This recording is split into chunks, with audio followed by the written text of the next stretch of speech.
मुंबई जी 2018ला आपण घोषणा केली होती की मुंबईतल्या कुठल्याही भागातनं कुठल्याही भागामध्ये मुंबई इन 59 मिनिट्स, मी तुम्हाला सांगतो ती परिस्थिती आता मुंबईत येऊ घातली आहे. पुढच्या 3 ते 4 वर्षामध्ये Mumbai will be accessible in 59 minutes.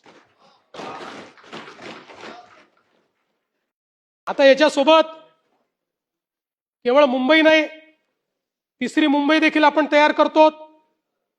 याचं कारण एक, आपण जर अर्थशास्त्राचा नियम बघितला तर अर्थशास्त्राच्या नियमामध्ये जगाच्या पाठीवर जी डेव्हलपमेंट झालेली आहे ही प्रत्येक डेव्हलपमेंट शहरीकरणातून झाली. जगातले जेवढे विकसित देश आहेत हे सगळे देश यांच्यामध्ये शहरीकरण झालंय. शहरीकरण तुम्ही थांबवू शकत नाही. प्रयत्न हा केला पाहिजे की या शहरीकरणाचं नियोजन करायचं. या शहरीकरणातनं मोठ्या प्रमाणात व्यवस्था उभ्या राहतात, अर्थव्यवस्थेला चालना मिळते, त्यातनं तुमच्या तिजोरीत पैसे येतात. ते पैसे जो आपल्या राज्याचा मागास भाग आहे, जो गरीब भाग आहे, जो आपल्या राज्यातला ग्रामीण भाग आहे, तिथल्या अर्थव्यवस्थेला मदत करण्याकरता त्याचा उपयोग करायचा. आता आपण जर बघितलं तर मुंबईचं पोटेन्शियल काय आहे MMR रिजनचं. आज MMR रिजनचा जो GDP आहे तो $84 बिलियन आहे. 2047 पर्यंत $825 बिलियन तो होऊ शकतो. 10 पटीने वाढू शकतो. हे पोटेन्शियल आहे. आणि म्हणून 30 नवीन बिझनेस हब, 30 नवे ट्रान्सपोर्ट प्रकल्प आपण हातामध्ये घेणार आहोत आणि जवळपास 25 फ्लॅगशिप कार्यक्रम हे या माध्यमातून आपण हातामध्ये घेतलेत. सिडकोच्या माध्यमातून जवळपास 31,000 कोटी रुपयाची कामं घरांची त्या ठिकाणी चाललेली आहेत. नैना आपल्याला माहिती आहे की ज्याच्यामध्ये TPS1 मंजूर केला आहे, TPS2 आपण मंजूर करतो. 4, 6, 7 साठी प्रिलिमिनरी स्कीम आपण मंजूर केलेली आहे. 3 आणि 5च्या फायनल आणि 8 ते 12च्या प्रिलिमिनरी स्कीम्स लवादाकडे आहेत.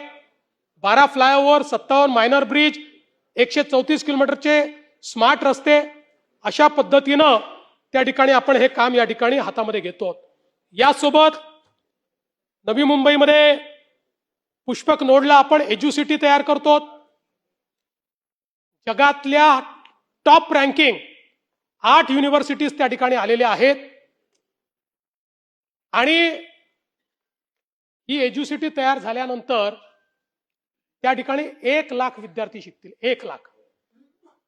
आणि ह्या सगळ्या ज्या युनिव्हर्सिटीज आहेत त्यांचा ऑफशोर हा कॅम्पस असेल, त्यामुळे तिकडच्या युनिव्हर्सिटीत शिकणं आणि इथे शिकणं यात कुठलंही अंतर असणार नाही.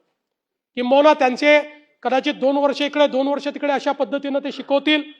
पण आपल्या मुलांना जर विदेशात शिकायला जायचं असेल तर 100 विद्यार्थ्यांना एलिजिबिलिटी असेल, त्यातले 8 विद्यार्थी जाऊ शकतात, 92 जाऊ शकत नाही.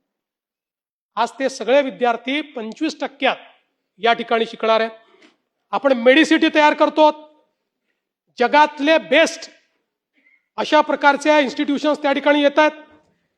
आणि सगळ्यात महत्त्वाचं, मुंबईच्या मल्टी मॉडेल कनेक्टिव्हिटीमध्ये आपण वॉटर मेट्रो तयार करतो.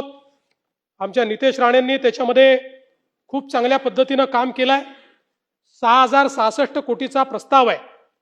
याच्यावर 33 मार्ग आहेत, 44 टर्मिनल्स आहेत, 340 किलोमीटरची ही वॉटर मेट्रो असणार आहे. 2031 पर्यंत 7.5 कोटी प्रवासी याच्यात प्रवास करतील, अशा प्रकारचं याचं नियोजन केलं आहे. आणि त्याकरता 203 इलेक्ट्रिक आणि हायब्रिड वेसल्स हे आपण त्या ठिकाणी घेतो. एकदा याचं सगळं काम पूर्ण झालं तर कुठल्याही जगातल्या शहरामधली सगळ्यात मोठी जलवाहतूक ही आपली असणार आहे. याचं सगळं इन्फ्रास्ट्रक्चरचं काम आपण सुरू केलेलं आहे.